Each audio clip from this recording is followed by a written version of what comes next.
Good morning, everyone, and it is always a great privilege to be here in New York at the Clinton Global Initiative and this gathering of leaders, change makers, and visionaries who share a common belief that progress is possible and that it's always worth fighting for.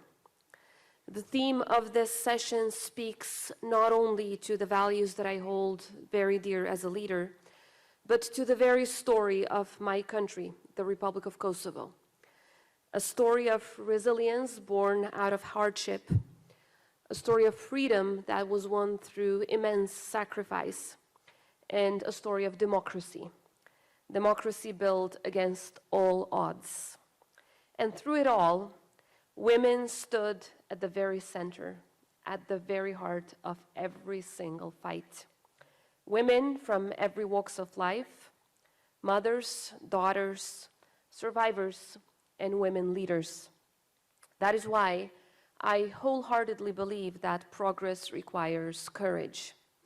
And courage always requires action. Action, not silence. Because if we want freedom to endure, we have to empower women.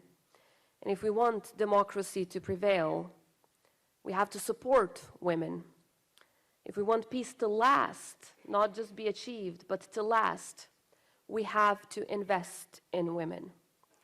This is why we want to continue to share the story of Kosovo with the rest of the world. Our democracy has bloomed after centuries of oppression and occupation. Our freedom was defended by sacrifice, and at every single step, it was women who carried the weight of our struggle.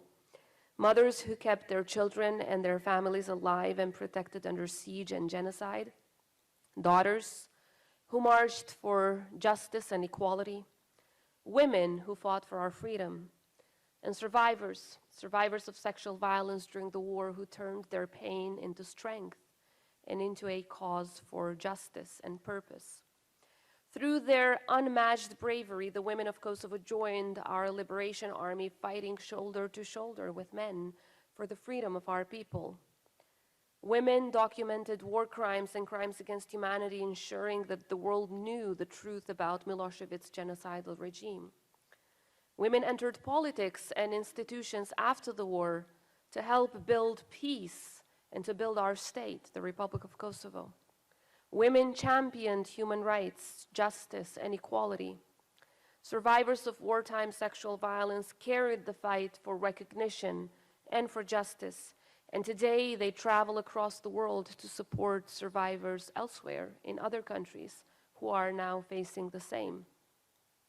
This is why in my country, the women, peace, and security agenda is central to democracy. Because democracy has never been achieved when half of the population was excluded. And where democracy is absent, there can never be either peace or security for citizens, men or women alike. Including women in decision-making, in peace negotiations, and in dialogue is crucial to lasting democracy. Because women broaden the agenda. They look toward a brighter and more prosperous future for everyone, for people from all walks of life. And because of this history and women's legacy, in 2022, we hosted the first International Forum on Women, Peace, and Security in Pristina, the capital of Kosovo. 3 years later, this has transformed Kosovo into a global meeting point for leaders to discuss peace, security, and democracy.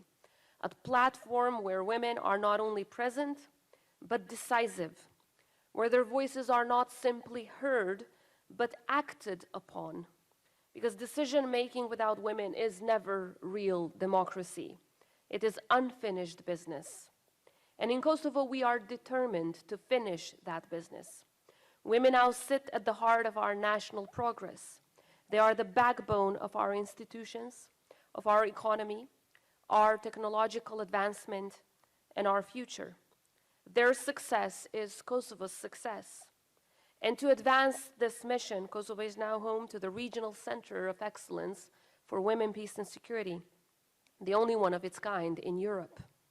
Through its work, we are not only hosting global debates, but most importantly, identifying concrete action to make the world more peaceful, prosperous, and safe. We are highlighting the daily work of women in uniform, women in politics and civil society, academia, and beyond as a source of inspiration, courage, and change that, when we work together, democracy truly delivers. And all of us, men and women alike, are much stronger. Yet, as we all know, the path is far from complete, anywhere in the world for that matter. Too many women still face barriers to capital. Too many still endure domestic and digital violence. Some around the world are still facing gender apartheid. Too many still confront discrimination on a daily basis. And these are some of the biggest tests of our democracy. Kosovo's message to the world is that even the smallest nations can lead when women lead. That even the newest democracies can teach older ones this lesson. Democracy without women is democracy unfinished. Let us finish it together. Because investing in women is not just about equality. It's also about resilience. It's about democracy itself. It's about its existence or not. And it's about the world we leave to those who will follow us. Thank you very much. Thank you. Thank you.